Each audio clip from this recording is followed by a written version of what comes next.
Oh dear, oh dear, oh dear, oh dear. Oh dear, oh dear, oh dear.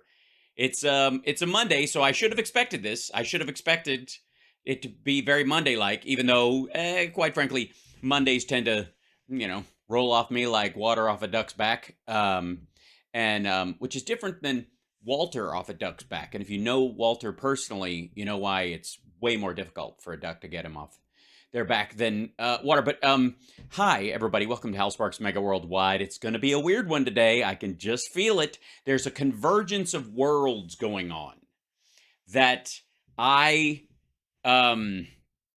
well, beyond the fact that, yes, the shooting in Louisville, but quite frankly, having grown up in Kentucky, not all that weird.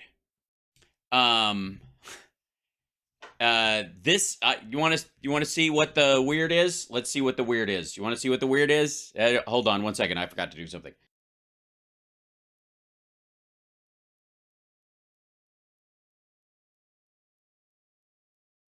There we go.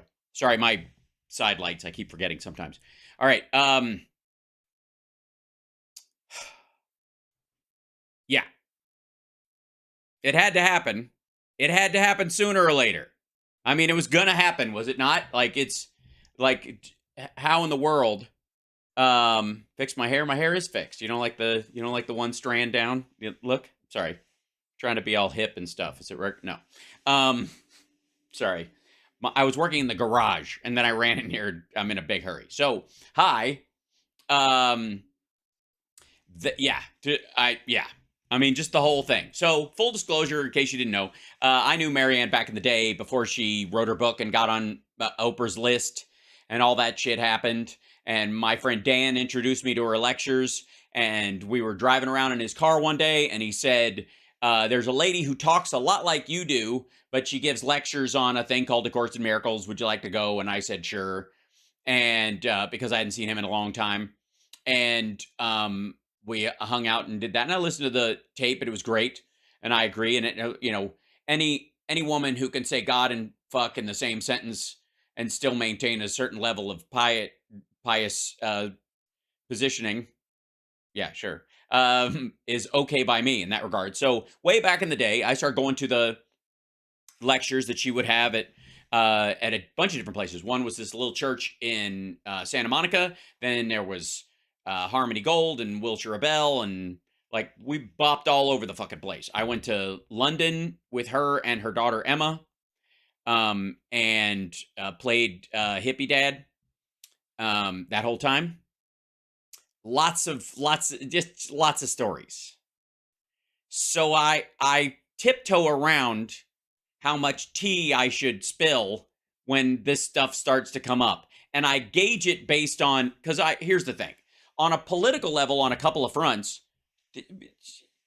she wants the same thing I want and you want and what Biden's working for. The only problem I have is this bullshit, the establishment is against me and the Democratic Party will never allow a blah, blah, blah, blah, blah.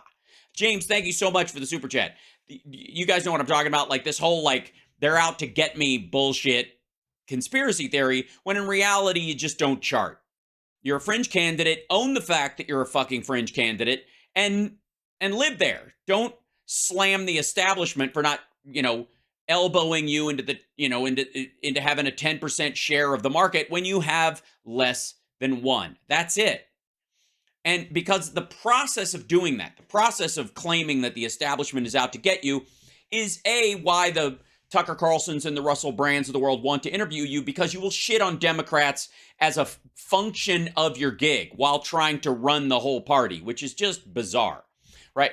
And since Bernie, who is an independent, ran as a Democrat using the Democratic Party as a super PAC to do all the stuff that an independent couldn't do on their own, and then as soon as he lost, went back to being an independent, didn't stay a Democrat, and then did it again, that has opened the door for the likes of Marianne and Robert F. Kennedy Jr. and all these assholes, and all deference, to assume that they can just kind of, grab a slot, join the Democratic Party temporarily, like it's a fucking buffet lunch that they showed up to late, didn't bring a dish. It's all, BYOD, bring your own dish, and you're just like, I forgot to bring anything, but do you mind? Hobba, hobba, hobba. And then bitch about the meal the whole time you're there, and then leave without tipping or helping, clean up, nothing, and then shitting on it nonstop for being a crap buffet that other people threw that you ate off of, and then after years of shitting on it for the last one, showing up at the next one and going, I don't get a fucking plate? Where's my plate? Like, that's the problem I have. And, beyond that, the artificial, the mythology that they build, candidates like Marianne and to some degree, to a lesser extent like Bernie, but certainly like Robert F. Kennedy Jr. is doing, where, I would be doing much better if not for those nasty Dems shutting me down. And instead of personal responsibility for your own fucking campaign, period, end of story. Now, she is on a fucking blitz. She was on Tucker. She's on Russell. Like, she's going, the next stop, Ben Shapiro.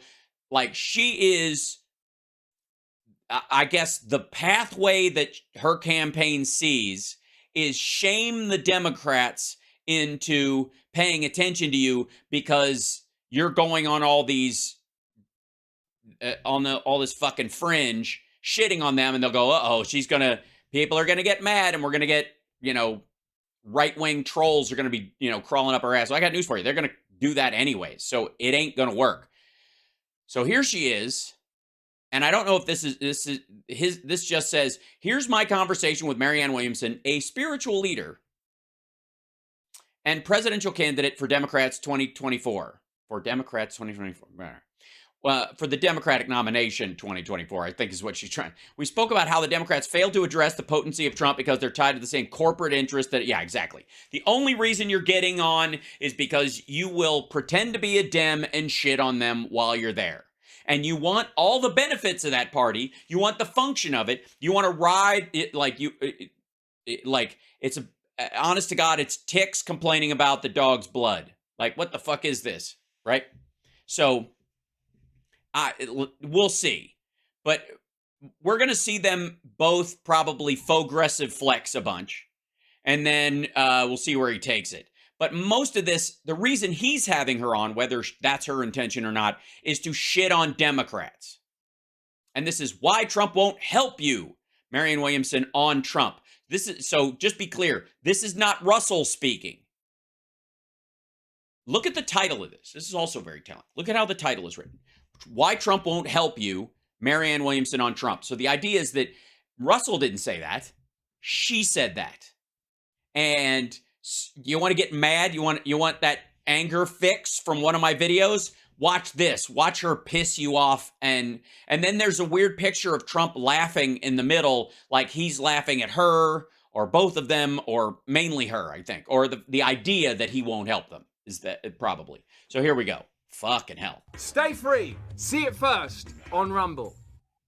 Last time round, I think And last, I guess, is it,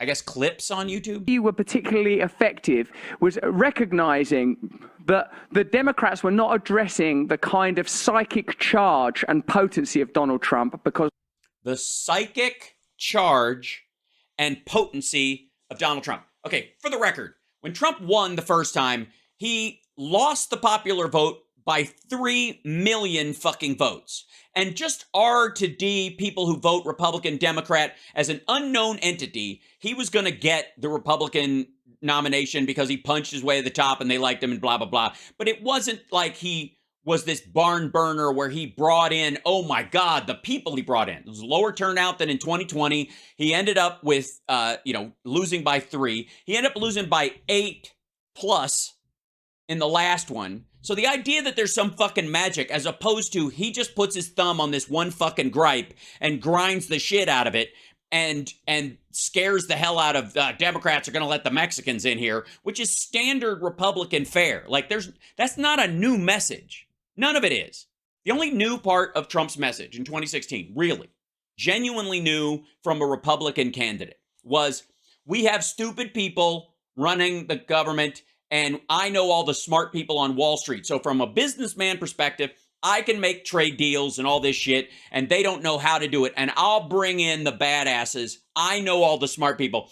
I can get them on the phone and go, hey, what's the fucking deal with Sino-Russian currency exchange rates, right? That's the idea. None of it was true. All of it was fucking garbage. He hired Wilbur Ross. He hired fucking Rex Tillerson. He didn't know the fucking anybody. Hashtag the best people didn't work out. He hates everyone he hired. So it was a myth. It was this idea. He ran on what he's always run on, which is the myth of the businessman. We need somebody who knows business in there. And there were a bunch of Republicans who jumped on it last time. Well, time before last, in 2016, and went, all right, shit, okay, he may be a dick, but we need a businessman in there. They've thought that for a long time, not a career politician, but he was just one of these people. And his mythology lined up with that bullshit story. It doesn't anymore. It doesn't.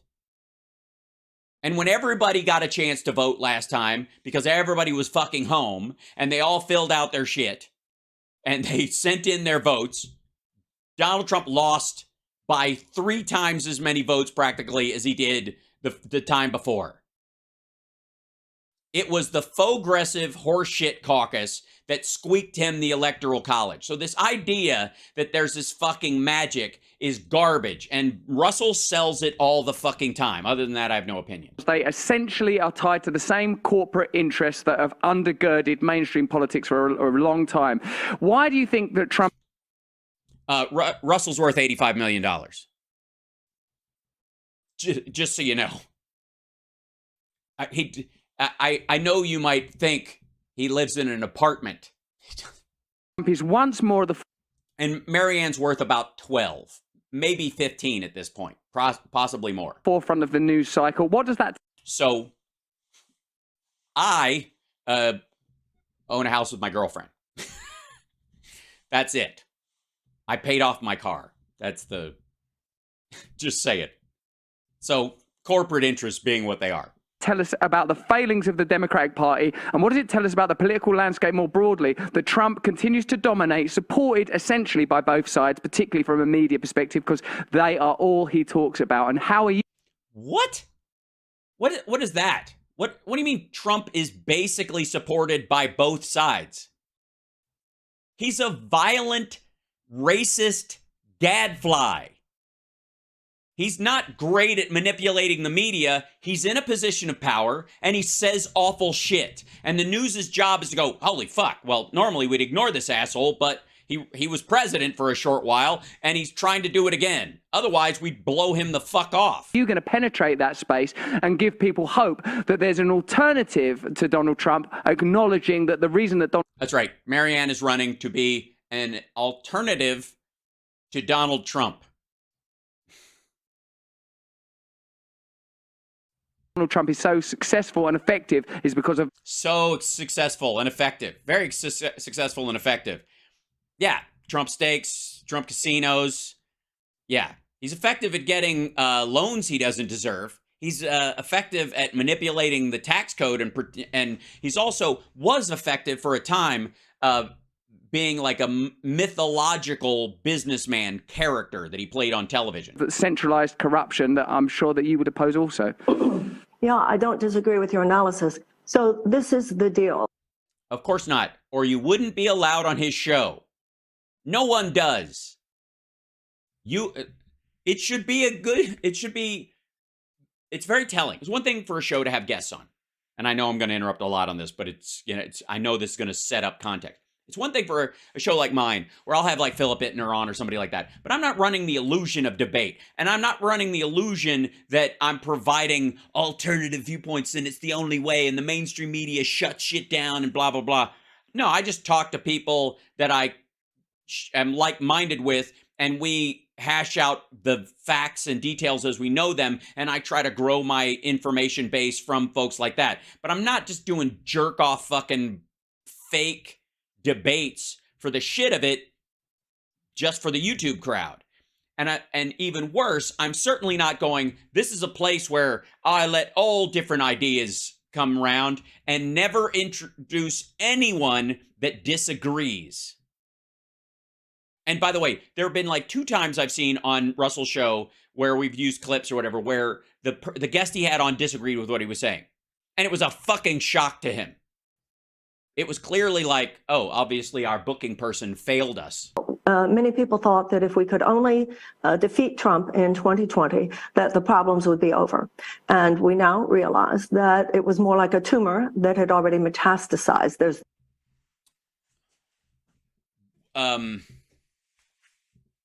what? Hold on 1 second. I don't know why is this? Why is there what's this? My shadow. There's a line right down the middle of her face. And I'm trying to eliminate it because I don't think it's helpful. Now I go to this. 1 second. Oh, it's I see. Hold on, unlock this guy. I'm gonna fix this real quick. It'll affect my ability to quit it. Yeah. There you go. It'll affect my ability to point, but there won't be a line in the middle of her face. Okay, fixed it. Back to what we were talking about. So, American politics are a cancer that apparently we thought would be cured by the election of Joe Biden, but it wasn't because no one thinks like that. This plague of hatred. So many of the darkest aspects of American consciousness that were harnessed by him for political purposes had already metastasized, and they have not gone away. By the way, no one expects them to, quote unquote, go away. But we have to go back to what made this country so vulnerable to him to begin with. Yes, it's Obama's fault. It must be the whole black president thing. We shouldn't have tried that. The country wasn't ready for it. And then we tried a chick. What were we thinking? And that has to do with the fact that, as Franklin Roosevelt said, we don't have to worry. Franklin Roosevelt, for those of you that don't know, was a character on Sanford and Son, I think. About a fascist takeover as long as democracy delivers on its blessings. This country should never have been so vulnerable to a man like Donald Trump. We were so vulnerable in large part because democracy had not. If democracy was delivering on its blessings, then the average American would have the same things that the average European and every other advanced European nation has. No, they wouldn't. Because those are, and a lot of times, racially homogenous, singular countries with one particular ethnic group working singularly for their tribe. And America is a mishmash of a lot of different people with a lot of different opinions, and we don't agree as simply as other countries. Now, as things have gotten more diversified, you're seeing upheavals and movements in different countries, and a lot of people move around. Since the European Union became a thing, everybody's shuffling around. There's a little bit of variance in that as well, and they're getting a taste of what we experienced. As universal health care, such as a guaranteed livable wage, such as easy access to higher education, such as free childcare, such as paternity and maternity leave. So, by the way, on a bunch of fronts, these are not things that if the disenfranchised Americans that voted for Donald Trump felt like the promise of America has not been paying off, that they were clamoring for. They're like, I like this Trump dude and I'm big on the pussy grabbing business, but where's my universal health care? They don't. As a matter of fact, they fight vehemently against the idea. They're panicked by the notion. And then when she's talking about universal health care, she means a version of Medicare for all. And these folks will never side with that because they think it's something other than what it is. So sensible human beings go, well, we certainly don't want everyone dying, do we? So how about a public option, for example, or something? And instead of going, all right, that's a good step to move us in that direction, and once people recognize how valuable the public option is and the ACA is, that may convince a section of these people that you can trust the government as the payer of, the primary payer of healthcare to work it out, like the VA, but an expansion. It's more like VA for all. How about that? We'll get to that zone. Okay. And some of those people you might shave off and they'll eventually come around. The problem was the attack on the ACA didn't necessarily come from the right. They just hated it. But besides the lawsuits that they filed, the rest of the rank and file signed up for it again, I've told you the stories about Kentucky Connect, where my mom, because she's a retired nurse and worked for the health department at one point, went to state fairs and got people to sign up for Kentucky Connect, which is the exchange set up under the ACA. And people were walking up to the table and going, I'm glad Kentucky's got this Kentucky Connect thing, man, because I'm not going to do that Obamacare shit.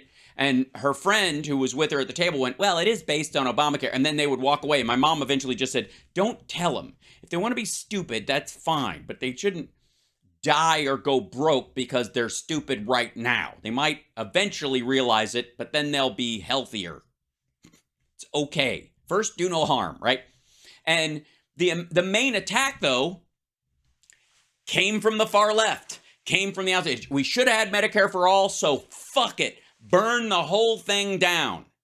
Which, if you have anyone in your life who is currently going through any medical difficulties, and I think probably everyone in the audience, you'd be hard-pressed to find a single person that doesn't at least tangentially know someone who's dealing with some sort of health issue, that cratering the entire system because fuck it, and letting that be a lesson to the right as a way of getting universal health care, and it may result in the death of 1.5 million people, but fuck them, we got to make this change, is insanity. I think you're aware that is crazy talk.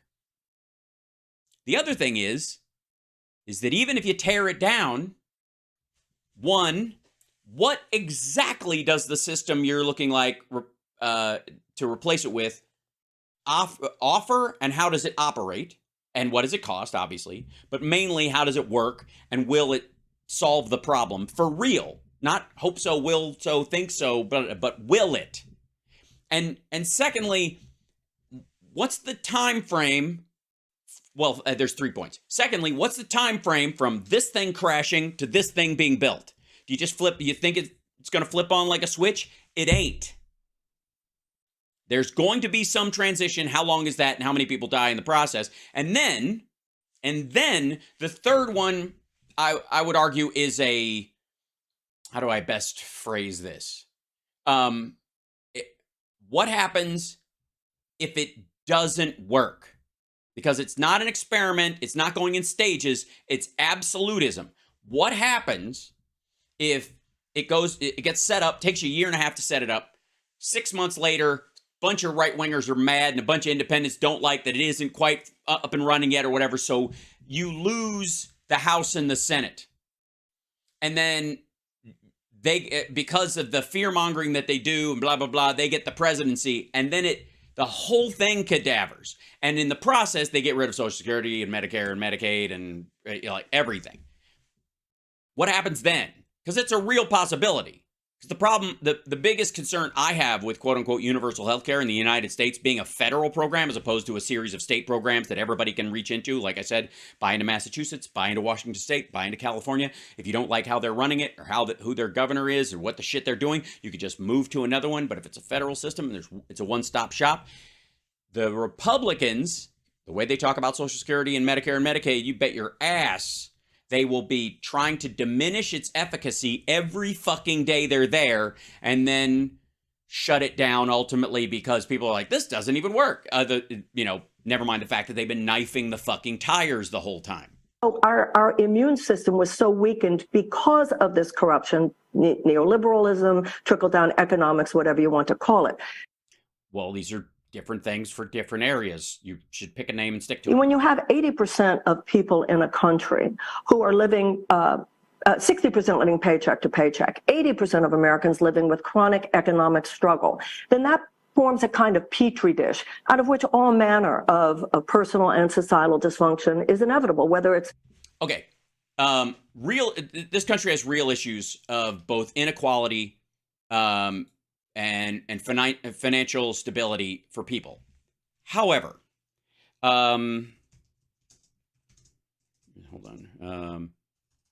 Let's see if I can do this. Of Americans. Whoops.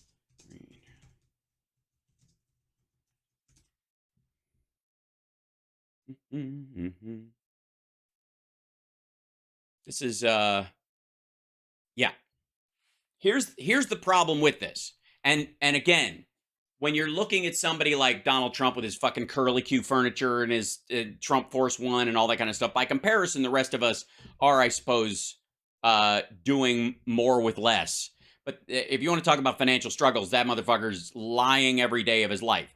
But this is what's been happening during Biden over the last 2 years. And this is after 4 years of Trump, a recession that started in February of 2020 that had nothing to do with COVID. That was because of his unpaid for tax cut and a bunch of other bullshit and not living up to any of his financial promises. We were headed on this, and him talking the Fed into lowering interest rates to the point where they were fucking useless as a monetary tool.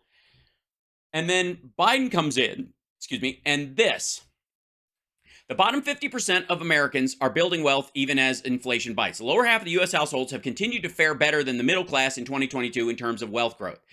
In an 8-minute speech last week that sent stock markets tumbling, Jerome Powell echoed what he'd said before about the importance of containing surging consumer prices. The burdens of high inflation fall heaviest on those who are least able to bear them. Yet, data filtered through the real-time inequality tracker provided a nuanced picture of how the bottom 50% of U.S. households are faring in today's economy. The group, generally those with a net worth of $166,000 or less before the pandemic, are in the strongest relative financial position in a generation. The group's collective inflation-adjusted wealth grew by 2.8% through the first 6 months of the year, according to the tracker developed by 3 economists at the University of California, Berkeley, which, by the way, is not exactly like the fucking PragerU crowd. By contrast, those in the middle, 40%, were down 4.9%, while the top 1%, more heavily exposed to the bear market stocks, lost more than 10%. Now, 10% of that kind of money, like, fuck, lose that run for the bus. It's not the point. The Biden administration has focused on growing the bottom up and the middle out. And that's what's happening. And it takes time. The problem is everybody starts tapping their foot about a year and fucking half into this shit. And then they're like, fuck it. You know what? Wreck it. I don't care. I don't like these people. And never mind the fact that the people who are negatively impacted the most are the people with the least amount of money. Donald Trump or anyone else. Now, since this last election, and I'm very glad that he was defeated in 2020, but we have not provided the massive infusion of economic hope and opportunity to the American people that will guarantee that we will not be vulnerable to him in 2024. And that's why an agenda that does not just present an alleviation of economic stress, but which actually... Which is what the Biden administration is focusing on primarily right now. Because that's all you can afford to do. And again, money printer go burr crowd are flipping out at what she's saying because they're like, oh, we did $6 trillion. We need another $6 trillion. Ultimately, once we pay down what we spent on Afghanistan and we don't do that shit again, we can build on top of what the American Rescue Plan, the Inflation Reduction Act, and the infrastructure bill that Biden put forward. You can build another part on top of that is an added, say, $6 trillion 20-year plan to facilitate the expansion of housing supply, education, and healthcare initiatives. Period. But the idea that somehow that the Biden administration, like they should have just rushed it, and that it would have magically, you could have gotten Medicare for all at any point is ridiculous. And if you want to trigger that whole idea that this is going to bring it back, this will trigger those same people in 2024. You know what's triggering them? Diversity, equity, and inclusion, and the idea of communism, Marxism, which is any form of universal healthcare. Those people are always going to hate that. They're always going to fight against it. And the only way you're going to get even close to that system in our system is incrementally. And crying out at, or decrying incrementalism and saying it's because they don't fucking care is not only a lie, it's counterproductive. Proposes an economic U-turn in this country, actually proposes fundamental economic reform, is not only the way to beat him in 24, but it's also the way to repair this country. Okay, by the way, those words she just spoke mean nothing until you tell me what that system looks like. Russell Brand does the same shit all the time. We got to tear down these systems. We got to rebuild our systems because it's the systems of the systems. If you're not going to suggest a replacement and you clearly don't know what the fuck you're talking about in people's day-to-day lives because you're worth $85 million and live in a mansion outside of London, then either give away half of your income to an NGO that works on a system, a monetary system or a supply system for the bottom 20% to guarantee them UBI or some function from that. Hire a bunch of experts and economists, have them work the fucking numbers because you don't need the rest of that 85 million, right? You need half of it. You're still good. He's making Alex Jones money right now on Rumble. None of that money is going, as insofar as you or I know, towards actually creating a system of replacement. As a matter of fact, it's the opposite. It's taking what few systems there are there that we are, patching like a fucking cruise ship, to keep it seaworthy because we're in the middle of the goddamn ocean all the time and reality is a thing.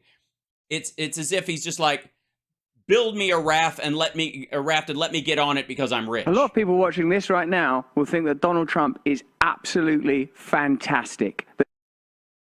Yes, that's his audience. They think Donald Trump is absolutely fantastic. What? That Donald Trump is the solution. Yeah, okay. There's a difference between thinking he's fantastic and the solution, right?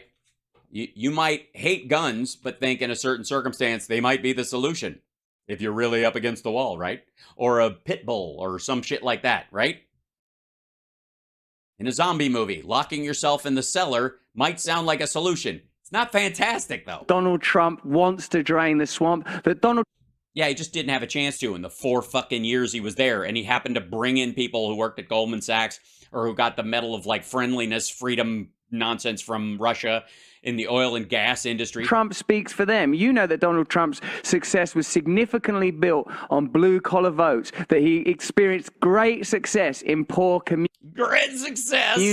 And by the way, he's mad at her right now. Look at him. He's mad at her for, I guess, well, his audience will be mad at her, so he's got to do it on his behalf, but for shitting on Trump. A lot of people watching this right now, I know, will not want to hear Donald Trump attacked. Yes, that's exactly. That's the Russell Brand show. That's not what the show is for, ever. What I try to offer here is the opportunity to address the conditions that are not being addressed by either side. Right, including Trump, but he speaks to something that the poor people need or whatever, and he really does speak to these working class people, and he's really magic at it or whatever, but he's not really addressing their problems, but he is the solution, and he is fantastic. But tell me more about how the Dems suck. You want to be one, and you want to run the whole country as a Democrat, and what does that mean, and how much do you suck too? But Biden promised to rein in Big Pharma, then offered a mealy-mouthed, compromised bill that will... Look at him. What the fuck is he looking at? Is Don Jr. standing nearby with a bunch of Post-its? Mealy mouth? Not meaningfully impact the pharmaceutical industry at all. No, definitely not. No one is talking about a peace. Yeah, he's only doing what he can do with executive orders because the Republicans run interference on this shit. It's funny. It's interesting. Peace deal between Ukraine and Russia, and in fact, it's apparent that that process was possibly interrupted. No, it wasn't. What I feel like, even and as a person that lives in Europe, do you? No, you don't. You don't live in Europe, fucko. You live in England. Where were you? Brexit happened. You're not part of Europe anymore. Things ain't so great here either. We similarly toil under centralized government that appear to operate on... You're in a fucking monarchy. ...behalf of corporate interests rather than the people that put them into power. Sure, we might have some comparative compromises and some little pieces of welfare here or there that you might think were a reflection of a more... Yeah. I don't know if Marianne is realizing this or if she's just zoned out. but he's talking about the NHS. Yeah, sure, we got the NHS, but it's really just the same bullshit. And if America had the NHS, it would still be in the great evil. Or enlightened governmental perspective, but it's the same deal basically. Corporate interests set the deal. We basically think politicians are corrupt. They got Basically, that's what we think. second jobs, they own shares in this or that, they're connected to hedge funds. And Marianne, what I think is required is a kind of radicalism in the political conversation, a kind of boldness of vision. Yeah, and what would that vision entail besides daily shitting on the system that you suckle on like a fucking leech? Honestly, he's not in the... This dude did not pack his shit and go live in an unincorporated island off of the fucking Philippines with a Starlink hookup and just is there like, I don't know what these nations are doing. I'm just trying to be a nice guy. He didn't move. He's just like Jimmy Dore. Shit on this system. It's the worst fucking system in the whole fucking world. And anything even coming, if you even say a nice thing about it, you're obviously a shill part of the violent extremism that keeps it propped up and blah, blah, blah, blah. You're going to move? Absolutely not. That now we have seen that, we can certainly assess what Trump did in office and the failings and where he plainly administered on behalf of economic elites. But we have to accept that since then, Biden said to his donors, as you are obviously aware, you got nothing to worry about with me in office. You know that he's funded by big tech, Wall Street, big pharma, or at least the Democrat Party largely are. So yeah. Wall Street, big, and obviously they're funding the Marxist rebellion that is happening under the Democrats. All right, well, we'll get through that. How, from within this system, do you ever make significant changes? What? Right. Why run for president when the destruction of democracy is really the goal? Is your agenda that would appeal to people that would happily vote for Donald Trump because of his anti-establishment stance? Excuse me? Anti-establishment? He almost broke his arm patting himself on the back for cheating the tax code and saying it's completely legal. That's establishment. That's the unfairness you're talking about. Well, in 2016, Donald Trump said to the American people, your rage is legitimate. And he was correct. And that's the... No, he didn't. He said to a specific group of Americans. Yeah. And he pretty much narrowcast it. Same thing that Bernie Sanders said. Both of them told the Americans. All right. Bernie Sanders' argument that Americans are angry about something is, while there's this idea that there's sort of socioeconomic ties, the audiences for both of those messages were very distinct. American people, your pain is valid. Your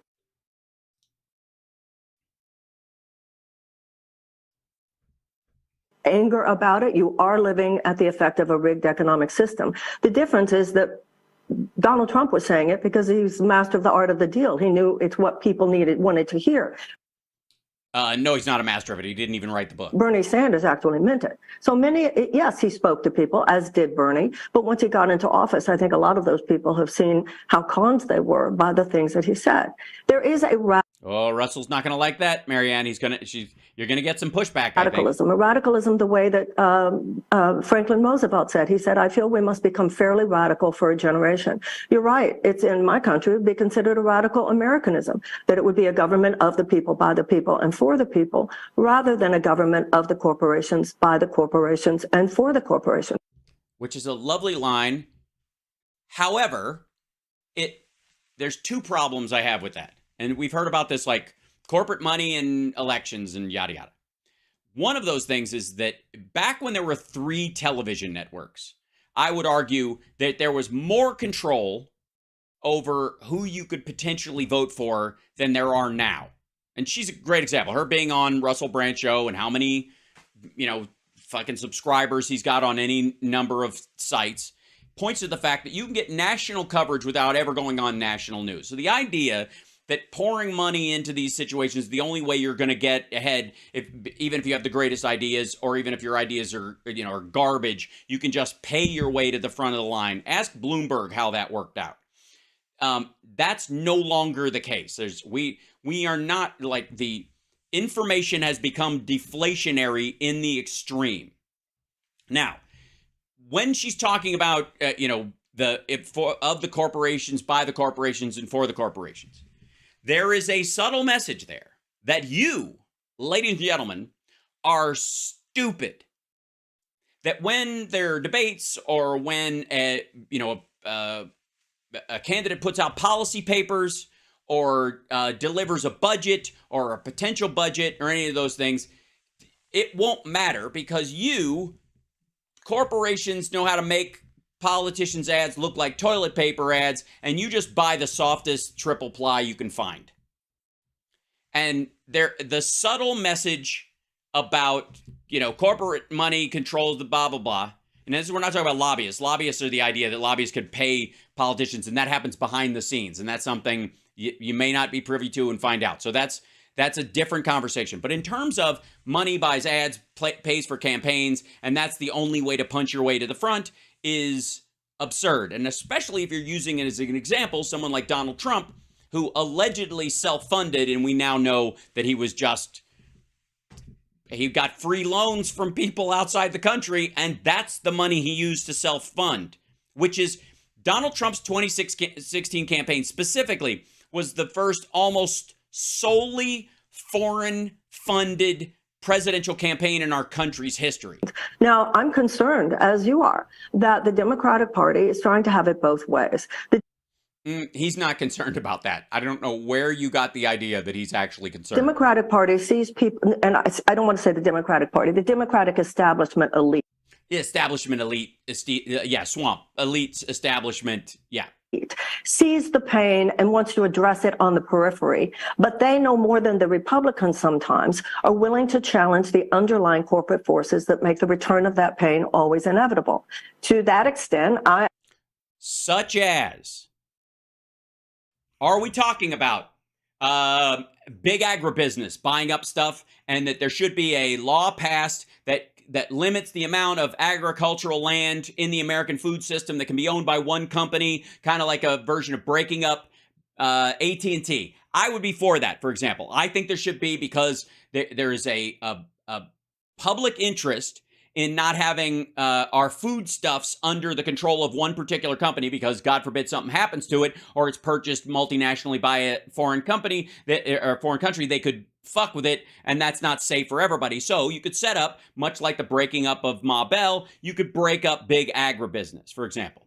Also, real estate, one of the areas where transparency in real estate ownership will return the ability to actually purchase a house to a lot of people, because if you have big foreign companies that can buy stuff through LLCs, or retirement groups that buy real estate on the idea that it's going to constantly tip up and up and up, they just take swaths of houses off the fucking market, driving up the actual costs and putting a bunch of empty houses on your block. That's wrong. So I would suggest, if I was running for president, that there be legislation to address those two particular things. And they would have to be obviously worked out in the House and the Senate, and we would go back and forth on that. But essentially, those two primary things address an enormous aspect of the two things beyond healthcare that Americans have zero external control over on the individual level. You cannot control the food markets. You cannot control the price of houses in your fucking state by yourself, unless you're a billionaire. So that's unfair. And it's a system that's tipped against them, right? Now, the Biden administration has tried a couple of areas where they're moving in that direction, but this is largely something that you have to coordinate with governors and with mayors and city councils in the big cities, especially, to work on this together. And obviously the rural states, you're going to have to do like a group of governors together to decide what that limit can be for each of those states, if there are special concessions needed, blah, blah, blah. And you want to work with them, right? You want to actually get it done, not have them go, fuck this. This is just centralized power, blah, blah, blah, which is what will shut both sides down, which is what he brought up. Okay. That is something that if you actually believed there was too much particular, corporate control over some areas of human life in America that you could actually fucking do something about. Now, you would have to do what I did right then, and you would have to present this concept to your audience, to your potential voter. Instead of just saying the corporate establishment, elite establishment, and corporate. You get me? Because if you say all that shit and then you don't nail down one of these things other than borrowing somebody else's, like saying Medicare for all, like that solves the fucking problem, because implementation is everything in something like that. How would you implement it? Why would you be able to get further down the road than Bernie was able to do with his giant support at the time? If you have less support, what the fuck makes you think you could talk Republicans into signing off on it, much less anybody else? Does it make sense? I'm ranting. I'm sorry. It just drives me nuts. I am the candidate who is saying much of what you're saying, and it's also... I didn't realize, Marianne, that you were saying that Ukraine is overrun with Nazis and kind of had it coming. Why the Democratic corporate elite does not want it. Now, this is the deal. No, it's not that the corporate elite of the Democratic Party don't want you and are trying to shut you down. There is a tiny sliver of Democratic voters who take her candidacy seriously or are so angry at Biden for some reason for not going far enough in the Bernie bro crowd or whatever, that they are telling people they plan on voting for her. It's really small, but it's bigger than the book audience right now, and this is cheaper than a book tour. When you ask Rick Santorum. Just don't Google it. You're going to break through. History has never been made by people who say that it can't be done. You know, I look at it a lot. Yes, it has. History is made, I would argue, more by people who say that can't be done unless we do this, this, and this. Or that can't be done, but how about this? This is actually better. Or I have a more profound idea that won't take as much resources. And you think all revolutionaries, all presidents that have moved anything down the field just did it by being fucking bullheaded, especially in a goddamn democracy where you have to bring other people on board? If this was true, if what she is saying was true, we would have had gun control a long fucking time ago. Like the Berlin Wall. If you ask, well, what made the Berlin Wall fall? Well, economics. Well, if you look at it on the outside, somebody made a phone call to somebody else and it was misunderstood, and then they called the gate, and then they opened the gate. But that's not what really made the Berlin Wall. I agree. It was all I had to do was say one sentence in the middle of covering my ass after Iran-Contra. What really made is just the thousands and thousands and thousands of efforts made. You just keep pushing. Yes. Incrementalism. That's the word we use for it. Thanks for bringing it up. Constant, regular pressure where there's a groundswell of belief. Also, the economic collapse of the Soviet Union. That's a big part of it, too. And now, a lot of people had to get murdered for no reason for a very long time to reach that point. You know, I saw somebody on television the other day talking about how we're going to bring down an unjust system, the economic and political system that you're talking about. And he said somebody is going to break through. We don't have time to think about, well, would this person do it? Would that do it? All of it's going to do it. Every conversation, every podcast, every labor effort, every election of a progressive, you just keep pushing. You just. Right. So the next time she talks about I'll give you an example of that happening. You want to hear an example of that actually happening? There's a political party, you might be familiar with. It's called the Democratic Party. And for the better part of 7 decades, it has been moving union rights and civil rights in incremental steps forward over time against violent, often, and certainly huge economic opposition from the other side. Non-fucking stop. They couldn't get Medicare for all passed, and they knew they didn't have the votes, so they busted their ass to come up with the ACA, and it's incredibly popular. It's more popular now than when it passed. It is happening. The arrogance, the ego of saying, I'm the fucking person that's going to pop through. This is, I have a real problem with people who think that because they're the last or the second to last person on an assembly line that they built the fucking car. It's like they put the fucking hood ornament on and give a finger to everybody, down the line. Yes, incrementalism. Keep pushing. To me, if we go into cynicism, if we go into no, it can't be done, that's acquiescing to the system. And I think we just need to keep. Yeah, that's the show you're on, Marianne.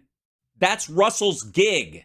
Russell stacks cynicism against the system, and it's so big, and there's everyone blah, but so voting, does it really matter? It's two legs in the same pair of pants, the uniparty, blah, blah, blah. He does that so the incrementalism will fucking stop. Because Russell isn't going to lead the fucking revolution. He's a millionaire. Pushing, and I believe with all my heart somebody's going to break through. And I'm doing my best, but I'm doing it subtly, using charm and a little bit of silliness, quite frankly, if I may. I don't think you're pretty. And I think we eventually, if I would, okay, I have the coloring book of your third book, and I have not finished it yet because I eat crayons. But I want you to know that we're all trying our best to treat every day like it's our first. No, that ain't how it goes. Shit a biscuit. What that shit? Okay. So what point of breakthrough it's going to be is not what's as relevant as the fact that all of us just need to keep pushing. And what for what? You're not pushing if you just say, I want universal health care, unless you're actually drafting a fucking proposal. Or you are drafting a budget that shows how it's possible. Right? What the fuck does pushing mean? Yelling at other people? Shit-talking your friends and your allies simply because they're not talking as loud as you are? whatever we can, way we can, and supporting other people who are doing it too. I agree with you, and I'm excited by you as a candidate, as you know, because... No, he's not. Russell thinks of Marianne as a mockery and is happy she is there to shit on Democrats in general. He expects, just like, the cartoon Tucker interviews, that she will, of course she doesn't like Trump, but the important part of her campaign is how much she shits on Democrats, and that's the saleable point. Because of your spiritual beliefs and... Which would be what, Russell? Credentials and your optimism and your... Credentials, that's good. That's the problem with these fucking people who just call themselves the Pope. I mean, they just don't have the gas, man. Credentials as a teacher, Marianne. We spoke to Brianna Joy Gray yesterday, who was prominent in Bernie's campaigning, and she shit on the Democrats as well. It's like a theme week. You know, and I know that Bernie fell foul of, he was stiffed by rigged systems. Bullshit.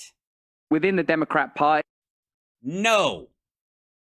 Bernie was not in the Democratic Party. He came over as an independent, and he brought with him and sniped a slice of the farthest left section of the Democratic Party and independents and people who just wanted to throw a monkey wrench into the Democratic Party in general. But nationwide, he tops out at a 27% votability rating. Like the amount of votes he could actually get nationally in an election, 27% of people in a national election say they would actually vote for Bernie Sanders. And that's like all of Democrats on board. Guaranteed. And even fewer of those people are like ride or die Bernies. Even back then. He didn't get stiffed. The elite that you described. And Bernie, of course, was a long-standing independent candidate before.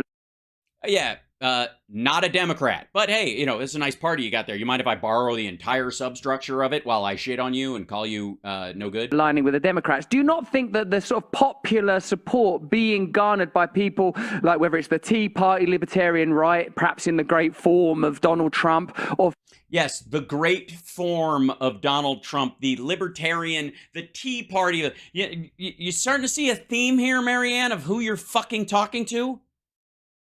You're on hippie Alex Jones right now. Figures like Bernie with his kind of populist support. These are ultimately I love it. It's like this great form of Donald Trump, this fantastic cheeseburger of a human being just oozing cheese and grease and fat out of his goddamn leaky suit and his whole pussy grabbing thing. And then I love, the class stuff. Bernie likes poor people. Independent style candidates that are sort of operating within the party system. Do you not think that there might be a future for a third party, an independent candidate, right? Sort of a confederacy or alliance, at least, if that's an confederacy is a great term for it, Russell, and kind of a bit of a Freudian slip.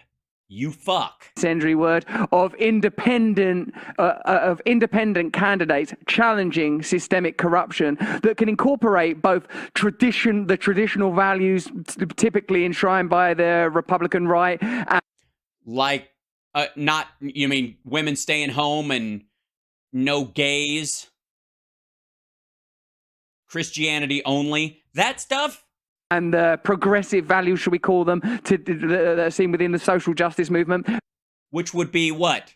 Women not having to stay home and gay people being able to be who they are? Yes, these two ginormous differential fucking goalposts will just...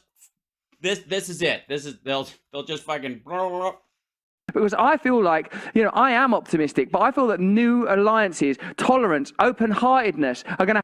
All right, and again... When he says this stuff, it's gibberish. Have to be embraced if we are going to confront this. He's just saying this to make her nod. He doesn't believe this for a fucking second. He sells it. He didn't believe it. Sort of entrenchant, systemic corporate interests that seem very difficult to shift or alter, no matter who is in office. Well, I think that what you're describing is possible, but it hasn't happened yet. Really? I mean, I haven't watched the news today, but you sure the religious right and the Pride March crowd haven't figured out a way to work it out? I'm shocked. So at this moment, we have to go with... Is this not a gish gallop? Yeah, Pagan Buddha, technically what Russell just said is a bit of a gish gallop. I mean, both of them are kind of in this gish trot with each other right now. But the problem is he's not technically in a debate. This is a leading interview. With what is, and every person has to go with where they feel they can help the breakthrough happen in the circumstances that now exist. Right. Welcome to Hal Sparks Mega Worldwide, where I'm trying to help with the breakthrough to make everything happen with the establishment, make through everything as it breaks through the thing as it currently exists. I'm kind of enjoying that these two folks are accidentally touting the value of incrementalism and democracy, while at the same time taking turns shitting on it. It's very strange. I think you're right. Thanks, Marianne. What about in the world of mental health? Big Pharma requires that 40 million Americans stay on antidepressants. 4 in 10 lobbying dollars go to healthcare. Whoa, whoa, whoa, whoa, whoa, whoa, whoa. Run that shit by me again. Big Pharma requires what? Requires that 40 million Americans breakthrough happen in the circumstances that now exist. I think you're right. Thanks, Marianne. What about in the world of mental health? Big Pharma requires that 40 million Americans stay on antidepressants. 4 in 10 lobbying dollars go to healthcare. All right. First of all, the fuck does that sentence mean? Requires? Okay, Big Pharma. This is, we've talked about this illusion before, just like big tech and whatever.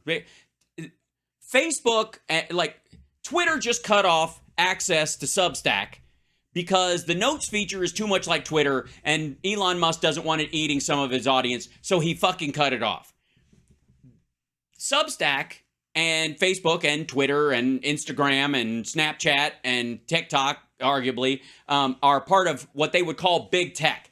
And they are constantly trying to find ways to kill each other. So is, quote unquote, big pharma. The minute you, as a pharmaceutical company, come up with a drug where we can keep these people dependent on our drug forever, another pharmaceutical company will go, we have some chronic pills that we would like to sell, and we came up with a cure for that thing that they're making you take pills forever for. And if you trust us because we cured you, you might take some of the other stuff. We'll become a bigger name than them. So there's a market reason why that old system of keeping you sick and on the pill forever is ceasing to work. It hasn't really worked in about 12 years. That's been the issue. That's why they're all focusing on vaccines and the like, because there will always be another version of the disease. So they don't have to manufacture that requirement or whatever the fuck. But the idea that the way he phrased that is just fucking gross. Food interests, and it seems that there's some corollary between. Yeah, corollary. Corollary?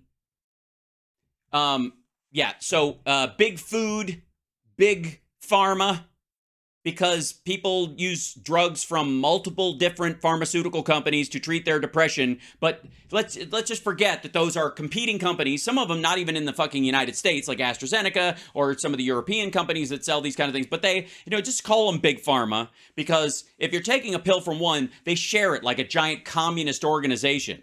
In those two things, how can you disrupt a system with so much financial investment in it and with so much systemic support? I don't know, millionaire. You tell me. Like, every backer in fucking Rumble is a millionaire. Just throwing money at this fucking thing. And not because they built it. They just bought the system.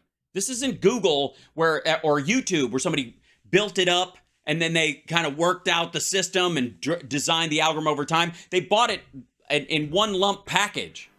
Well, it shouldn't be a fringe or radical thing to point out that Americans appear to be over-medicated. And yet, speak for yourself. I know from my campaign last time, boy, you get anywhere near anything like that, and that's when they come after you. And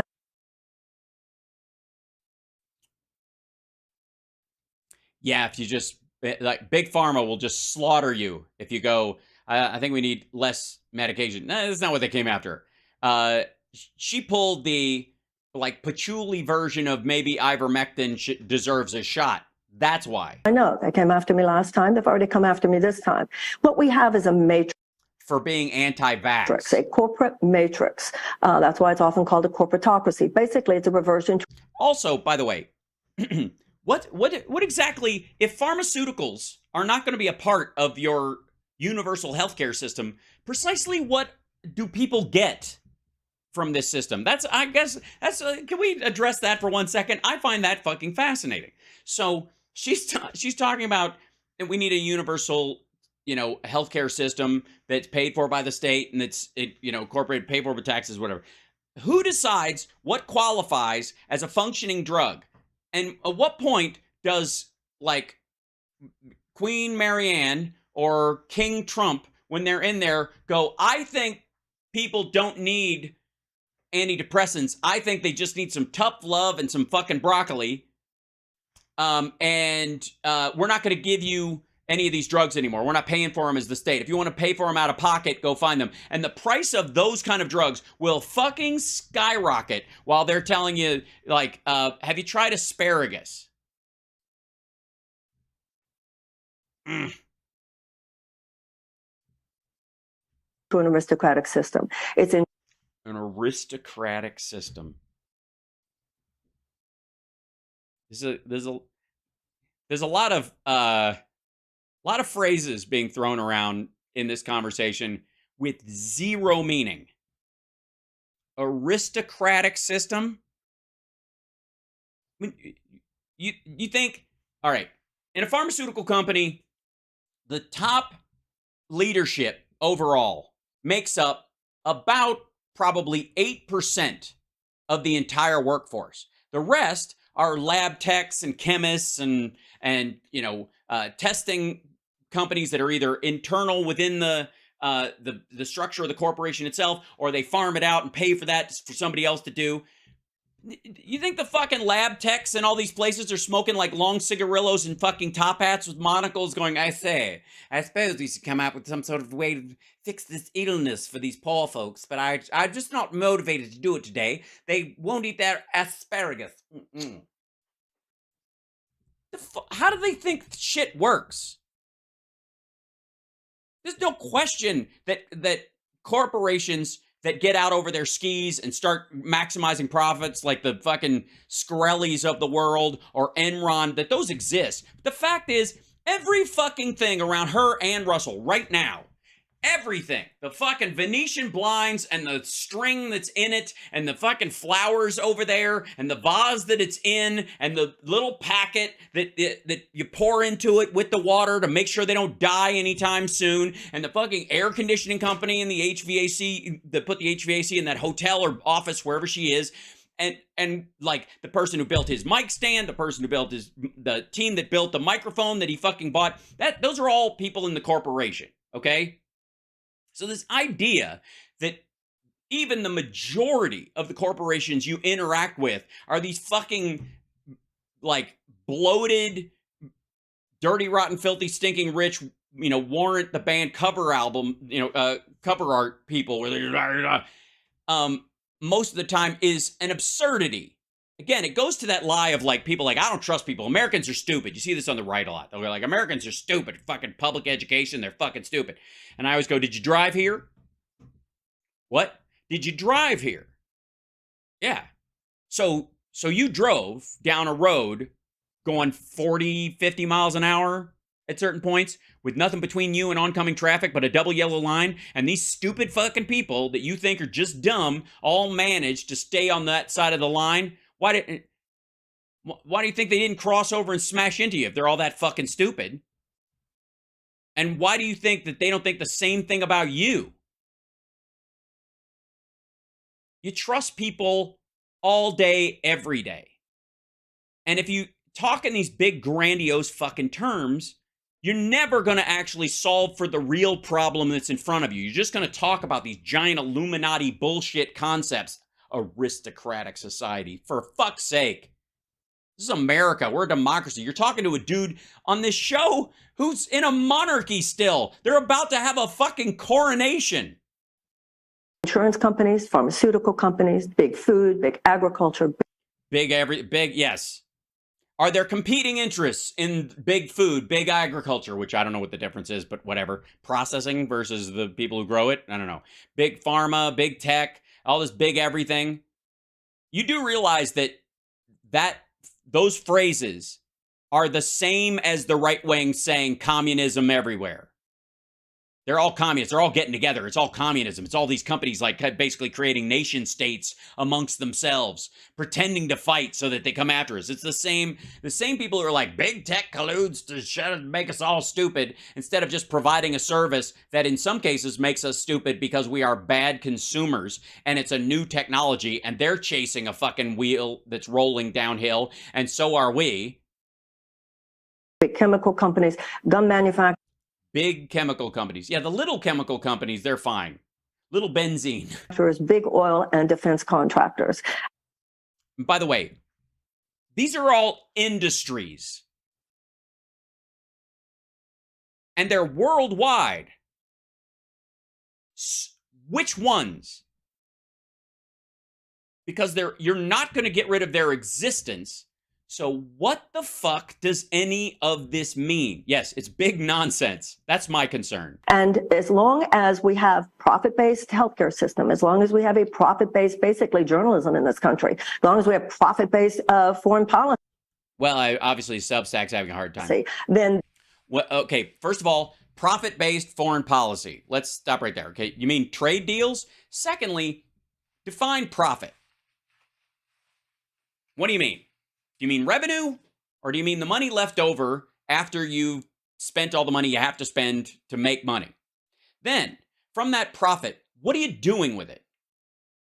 Now, there are absolutely situations where giant corporations, multinational corporations, which are the hinkiest of the hinky, are able to exploit the tax law and the environmental laws and the regulations because certain local politicians and mid-level politicians and even national politicians in some cases allow them to do so because they get money for their campaigns and blah, blah, blah, blah, blah. But if it poisons the water in that area, they're going to get voted out of office and they know it. So this is tug and pull that always goes on. But at some point, you need to tell me which one you're talking. If you're talking, like, notice they never say big energy. They'll say big oil.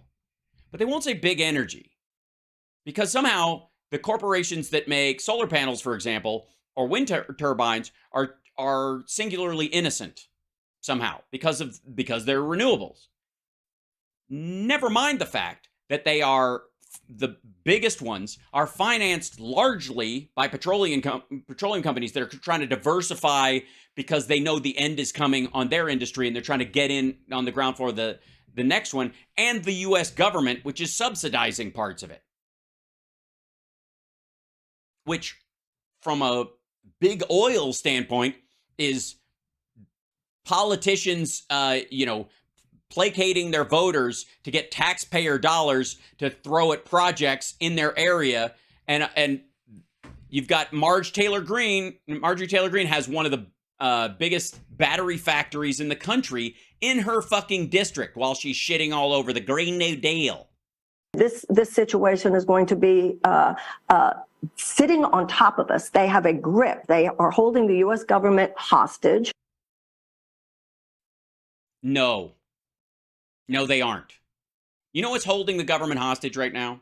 Because I've said many times, in the Democratic Party, you can have an entire conversation from legit liberal to legit conservative. People who genuinely believe what they believe and are like, okay, I think this would be better as a plan, and you could work it out, and you could back and forth with each other. The Republicans have just gone off a fucking deep end.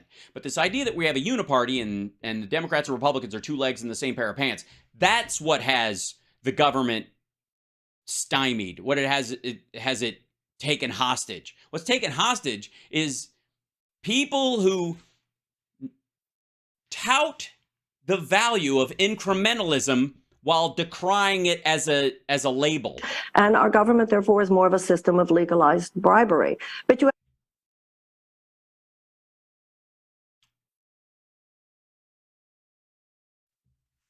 Explain. have to call them on it everywhere you can, including... Yes, call them on it everywhere you can. And I would say, be fucking specific. Big Pharma, and the ultimate answer, the ultimate victory is going to be when enough people wake up. All right. That's another one too. Can we get rid of that phrase as well? Like, when are the people going to wake up? They wake up. Like, this is Alex Jones talk. He says this shit all the time. Wake up to what? People are awake. People are, the average American, the people that I interact with, that you interact with a bunch, and there might be some dumbasses out there, but I got news for you. When they're talking about how, like, Bernie and Trump both spoke to the blue collar, blah, blah, blah, they were, they spoke to a certain disenfranchisement. You know why that those people are disenfranchised, why they feel that way? Because they get up every fucking morning and they work their ass off and they're taking care of their kids, or they're running whatever errands they have to do, or they're fucking fixing their plumbing, or they're living their fucking life. They're awake. So this idea that they're not awake because they don't know your political system, or they don't know your political jargon, or they don't buy into your instant just add water solution in this is quite frankly, it's insulting. It's fucking condescending. Secondarily, the idea that somehow members of the Democratic Party as a whole aren't awake to the challenges when we're constantly being called, the woke nightmare, but also fighting every fucking day, there's that word again, in theory, pushing every day, whatever word she wants to use, in Congress to get stuff done. This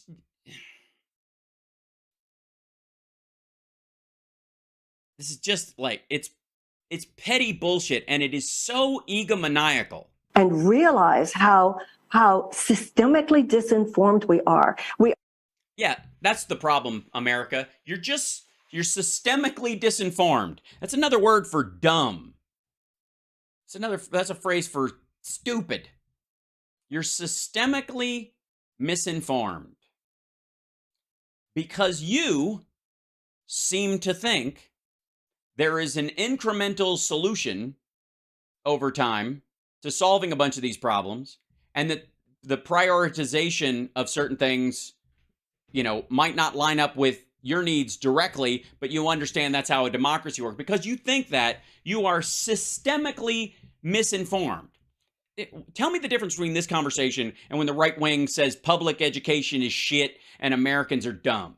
It's the same fucking garbage. It's just a different goddamn hat. Are mentally trained to... Fuck you. And again, the fucking nerve. Mentally trained, systemically misinformed. We're not smart enough. I guess we can't process it. None of us are smart enough to understand that we shouldn't have done the ACA.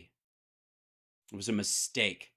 We should have just let the ACA fail. And I know 25 million people got insurance that didn't have it, and hundreds of thousands, if not millions of people over time have been saved because of it, certainly from bankruptcy or from, major illness that they caught early because they had the ACA insurance to back them up. But you know what? Fuck those people, because we needed to crash everything and sow horror in the streets, because our belief that the system was going to crash was so strong that we just have to sacrifice millions of fucking people to the altar of, if we don't get everything, nobody gets anything.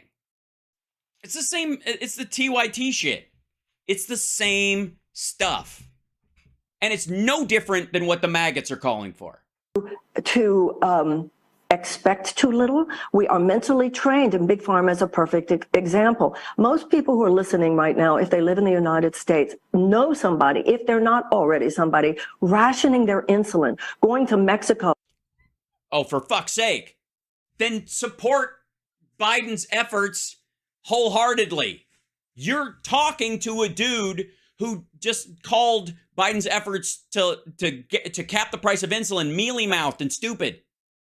And by the way, insulin is not a pharmaceutical item. It's not a drug. It's a naturally occurring substance. This is a production issue more than anything else. And the price of it, guess what, is coming down because of efforts by the establishment Democrats. Are going to Canada to get their insulin. Stop it with thinking these people always have your best interests at heart. Obviously, the Democrats want to only save diabetics that can afford a plane ticket to Toronto. There are things done by big pharmaceutical companies that all of us are grateful for, but they are such as. Do you want a list? Are you on any pharmaceuticals that we as your voters might want to know about? Are predatory in too many cases, creating profit centers as we know they did with the opioid crisis. Okay, the Sacklers are a singularly evil group of people, and what they were engaged in is a prime fucking example of direct action by a group of evil motherfuckers working for an evil company, Purdue Pharmaceuticals, specifically to guarantee an artificial profit share in an area. Like, they wanted to move into an area, broom everybody else out by throwing free pills everywhere, over shipping them, paying certain doctors to overprescribe, and then just selling it under the table elsewhere. The Purdue Pharmaceutical Group and Sackler are fucking evil. And they went down for it. And the Sackler family name should be shit forever. But that ain't big pharma.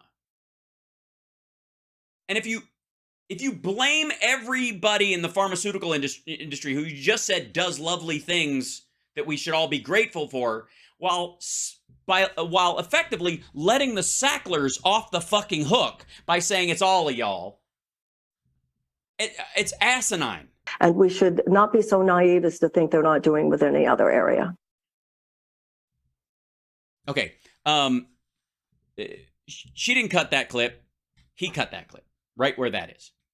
And that's as telling I'm sure length was part of the issue there, but that's just as telling as the content of what he asked her. And the last statement, listen to what he let her say at the end and then cut off. And understand that this is an example of Marianne's leadership capabilities, because she's allowing herself to walk into this rake by being on Russell's show. And what she just complained was, if you even go after Big Pharma, and what she meant was being anti-vax last time, or being accused of being anti-vax, that's what she was talking about, they're going to come after you. And Russell set her up to say this at the end and then cut it. Creating profit centers, as we know they did with the opioid crisis, and we should not be so naive as to think they're not doing with any other area. Yeah, that we should not be so naive to not think they're not doing it in other areas. She means, whether she means it or not, she means it, I think, generically, and to be, in good faith, she means it generically, that they're, of course, what's the next opioid crisis that they might be setting up because they're making money on a wonder drug. What Russell wants is that you leave going, vaccines. She meant vaccines.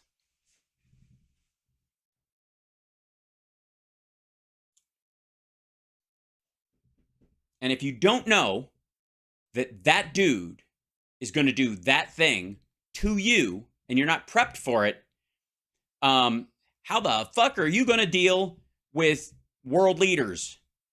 We already had a outside the beltway dum-dum who was easily had their ego fucking stroked by anybody who even pretended to like what they were saying and wasn't dubious at all about these motherfuckers. We don't need another one. Other than that, I have no opinion.